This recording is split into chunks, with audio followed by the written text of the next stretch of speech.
आप देख रहे हैं कर्तव्य एवं निष्ठा का बयान, साहित्य और संस्कृति का बयान, समता की आवाज बयान टीवी। नमस्कार, मैं साक्षी गौतम और आप देख रहे हैं बयान टीवी। दिल्ली में कोरोना के केसेस लगातार बढ़ते जा रहे हैं। मौसम बदला है। बदलते मौसम में मलेरिया, डेंगू, टाइफाइड जैसी बीमारियां भी उत्पन्न होने लगती हैं। इसी संदर्भ में हमने सफदरजंग अस्पताल एवं वर्धमान महावीर मेडिकल कॉलेज के कम्युनिटी एवं मेडिसिन विभाग अध्यक्ष डॉक्टर जुगल किशोर से बातचीत की है। डॉक्टर साहब, वैक्सीन तथा बूस्टर डोज लगवाने के बाद भी कोरोना के मरीज रुकने के बजाय और अधिक बढ़ रहे हैं, ऐसा क्यों? प्रश्न है कि अभी जो दिल्ली के अंदर उछाल है, कोरोना के केसेस बढ़ रहे हैं, तो उसका क्या रीज़न है? इसके जो मूल रूप से जो रीज़न हमें दिखाई पड़ते हैं, उसका रीज़न ये है, कई रीज़न हैं। उसमें से जैसे कि अब ये कोरोना, पहले भी आपको बताया कि ये अब हमारे समाज के अंदर रहने वाला है और इसमें बीच बीच में ऐसे उछाल आते रहेंगे। उसके उछाल आने के रीज़न ये हैं कि जब पॉपुलेशन के अंदर इम्यूनिटी कम होगी, जैसे कुछ लोगों ने वैक्सीन लगवाया, कुछ लोगों ने नहीं लगवाया, जिन लोगों ने लगवाया उनकी वैक्सीन की जो इम्यूनिटी है वो भी कम हो रही है। तो जब ज़्यादा लोग ऐसे होंगे जिनके अंदर इम्यून सिस्टम अब कम हो गया है या उनका वीक हो गया है, तो उसके अंदर फिर उछाल आपको दिखेगा। या एक रीज़न ये हो सकता है कि वो लोगों की जो बिहेवियर है वो बदल गया है, जैसे बहुत ही कैजुअल हो गए हैं, फेस्टिविटी हुई है, कावड़ जैसे आपको मालूम होगा कि बहुत लोगों ने कावड़ गए, वहाँ पर इकट्ठे हुए, एक साथ में लाखों की संख्या में लोग आपस में मिलते जुलते हैं, तो कई जगह से आते हैं, तो इन्फेक्शन उस तरह से फैलता है। तो ह्यूमन जो बिहेवियर है वो बहुत ही इम्पोर्टेंट है इस तरह के उछाल के अंदर। दूसरा जो वायरस है उसके अंदर अगर कोई चेंज आया हो, तो हम देखते हैं कि पिछले कई दिनों से इस तरह का कोई केस हमें नहीं दिख रहे कि जिसके अंदर कोरोना का जो ओमिक्रॉन वायरस है उसमें कोई बड़ा बदलाव आया है। ये जो उछाल है ये ज़्यादातर ह्यूमन बिहेवियर के ऊपर निर्भर करता है जो उससे आ रहा है। डेफिनेटली अभी 2400 के करीब केस जैसे आए हैं और 14% इसकी पॉजिटिविटी है, वो काफ़ी ज़्यादा है। लेकिन नंबर ऑफ़ टेस्ट कितने हो रहे हैं उस पर डिपेंड करता है। अगर टेस्ट कम है और पॉजिटिविटी ज़्यादा है तो डेफिनेटली ये सीज़न भी एक तरह का कहना चाहिए रेस्पिरेटरी डिजीज़ का होता है, तो उसमें लोगों को इन्फेक्शन होता है और वो हॉस्पिटल जाके या फिर सेंटर पे जाके अपना टेस्ट कराते हैं और इस वजह से ज़्यादा आए होंगे। कभी कभी ऐसा भी देखा गया कि पेशेंट हमारे यहाँ पर वो किसी और वजह से एडमिट हुआ और उसके हम जब टेस्ट कराते हैं तो पॉजिटिव आता है, तो उसके अंदर भी पॉजिटिविटी बढ़ रही है। तो ये सारे रीज़न हैं जिनकी वजह से ये कोरोना के जो उछाल है वो हम दिल्ली में देख पा रहे हैं। साहब, वर्षा ऋतु में मलेरिया, डेंगू की बीमारियां पनपने लगती हैं। इनके लक्षण भी कोरोना से मिलते जुलते हैं। ऐसी स्थिति में कोरोना, मलेरिया बीमारियों को कैसे डिफाइन किया जा सकता है? ये जो एक प्रश्न है बूस्टर का, जैसे मैंने आपको बताया कि वैक्सीन की जो डोज लोगों ने ली है और उसको बूस्टर एक चाहिए होता है।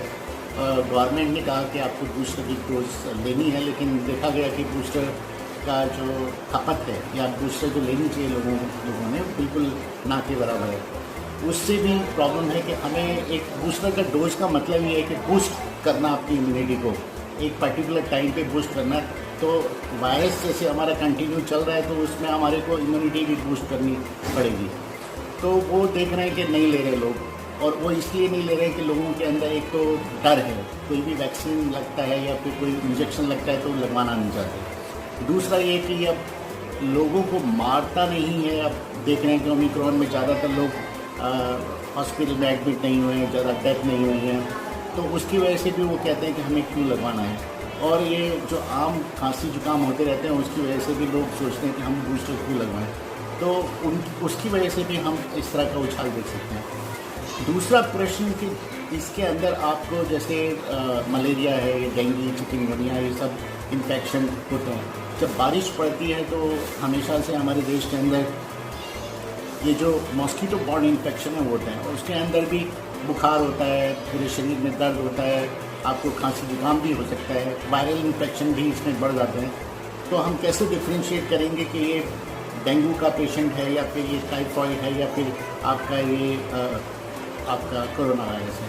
तो हमारे पास में एक टेस्ट है लेबॉर्ट्री के अंदर, हम डेंगू का टेस्ट करते हैं या फिर टाइफाइड का करते हैं तो पॉजिटिव आता है।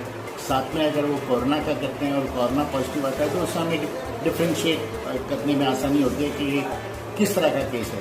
डेफिनेटली जो बुखार है वो ज़्यादातर इन्फेक्शंस में होता है। चाहे आपको किसी भी तरह की इन्फेक्शन हो तो इमीडिएटली बुखार होगा। तो सिर्फ बुखार से डिफ्रेंशिएट करना बहुत मुश्किल है। जैसे आजकल मंकी पॉक्स का बहुत डर चला हुआ है। मंकी पॉक्स के अंदर भी सबसे पहले बुखार होगा, ग्रंथियाँ आपकी बढ़ेंगी, या कहना चाहिए आपके शरीर में दाने होंगे। शरीर में दाने इन दिनों में और वजहों से भी होते हैं। हमारे स्किन इन्फेक्शन होता है तो वो उसके अंदर भी होते हैं। तो ये कॉमन फीचर्स होते हैं। ये बड़ा रोल जो डॉक्टर का होता है, हमारे स्वास्थ्य कर्मियों का होता है, वो आता है कि आप अपने आप कोई भी चीज़ को डायग्नोस ना करके ट्रीटमेंट शुरू करें, बल्कि हॉस्पिटल में जाएं या डॉक्टर को दिखाएं और वो अपना जो असेसमेंट करता है उसके हिसाब से डायग्नोसिस बना के फिर उसका ट्रीटमेंट करें, बेटर होगा। डॉक्टर साहब, महामारी के समय स्वास्थ्य कर्मियों के सामने कौन कौन सी समस्याएं पैदा होती हैं और इनका निदान किन तरीके से किया जा सकता है? जो भी इन्फेक्शन है, जैसे एक से दूसरे को लगता है, तो जैसे मैंने कहा कि ज़्यादातर लोग डॉक्टर के पास जाते हैं या स्वास्थ्यकर्मी के पास जाते हैं, उसके संपर्क में आते हैं, या फिर हॉस्पिटल में अगर हमने तब तक डायग्नोसिस नहीं किया, जैसे कि इमरजेंसी के अंदर डायग्नोसिस होने में टाइम लगता है। इवन आपका चाहे कोरोना का वायरस हो या फिर आपका टाइफाइड है, इसमें कम से कम आपके 12 घंटे से 24 घंटे लगते हैं। तो उस केस में क्या होता है कि वो जब पेशेंट को मैनेज कर रहा होता है तो उसके संपर्क में आता है और वो इन्फेक्शन उसको फैलता है। तो सबसे पहले जो कोरोना के केसेस मिले या आपको मंकी पॉक्स के केसेस मिलेंगे या फिर आपको और दूसरे इन्फेक्शस डिजीज़ के मिलेंगे। डेफिनेटली मलेरिया, डेंगू वगैरह तो आपको मॉस्किटो से होगा। अगर हॉस्पिटल के अंदर मॉस्किटो है डेफिनेटली उनको हो सकता है, अदरवाइज उसका खतरा कम है। लेकिन जो छूने से होते हैं या रेस्पिरेटरी ट्रैक से होते हैं या ड्रॉपलेट से होते हैं, उसमें हमारे स्वास्थ्य कर्मी को सबसे पहले इन्फेक्शन होता है। इसीलिए हम उनको कहते हैं कि आप प्रिकॉशंस है ना, जो एक यूनिवर्सल प्रिकॉशंस हैं वो अपने ऊपर अप्लाई करें। हर पेशेंट को आप इन्फेक्शस मानें, क्योंकि आपको बड़ा मुश्किल है उसका पता लगाना कि भाई फेस से देख के या उसका फीवर देख के या उसके स्किन के इन्फेक्शन को देखकर या कोई उसमें रैशेस हैं उसको देख कर के ये इन्फेक्टेड होगा या नहीं होगा। तो बेस्ट है कि हर पेशेंट को वो इन्फेक्ट समझे और उसको उसी तरह से ट्रीट करें या उसको मैनेज करें जैसे कि एक हाईली इन्फेक्शियस डिजीज़ को ट्रीट करते हैं, मैनेज करते हैं, तभी वो सुरक्षित रह पाएगा। उसके लिए मास्क लगाना है, ग्लव्स लगाना है, हर वक्त उसको अपने ऊपर एक गाउन पहन के रखना है। ये सब चीज़ें जो यूनिवर्सल प्रिकॉशन के वो हैं तरीके हैं, वो उसको अपनाने होते हैं जिससे कि वो अपने आप को स्वस्थ रख सके। अगर हमारा स्वास्थ्य कर्मी स्वस्थ नहीं होगा, डेफिनेटली वो कैसे मैनेज करेगा, वो कैसे स्वास्थ्य प्रदान कर पाएगा अपने मरीजों को। तो उनका जो स्वास्थ्य है वो सबसे प्राइम ड्यूटी होती है किसी भी इंस्टीट्यूशन की या गवर्नमेंट की। अक्सर इलाज महंगा क्यों होता जा रहा है? ये बहुत ही अच्छा प्रश्न है कि ये जो हमारा इलाज है महंगा हो रहा है। उसमें हम फिर वही कहेंगे कि जब हमारे यहाँ पर शोध नहीं होगा, हमारे यहाँ जो बनने वाली जो दवाइयाँ ऑल्दो बहुत ज़्यादा बनती हैं, उसके अंदर जो अपने लेवल पर एक शोध नहीं होता। हम ज़्यादातर बाहर की कंपनियों के पेटेंट इस्तेमाल करते हैं, तो उनको हमें शेयर देना पड़ता है, तो हमारी दवाइयों का जो कॉस्ट है वो बढ़ जाती है, कई गुना बढ़ जाती है। और हम बहुत सारी दवाइयों को इंपोर्ट करते हैं, उनके फार्मूलेज को इंपोर्ट करते हैं। और ये देखा गया कि जो अभी हमारी देसी दवाइयाँ जैसे आयुष की दवाइयाँ हैं, वो अब आहिस्ता आहिस्ता बनने लगी हैं, तो थोड़ी सस्ती हैं, लेकिन जो अच्छी क्वालिटी के हैं उनके अंदर भी कॉस्ट बढ़ रही है। ओवरऑल कॉस्ट अगर हम कहें महंगा, हर चीज़ महंगी हो रही है, तो दवाइयाँ भी बहुत महंगी हो रही है। उसमें जो एक बेसिक मैन्युफैक्चरिंग कॉस्ट है, उससे जो एक लोगों तक पहुंचने वाली कॉस्ट में बहुत फ़र्क होता है।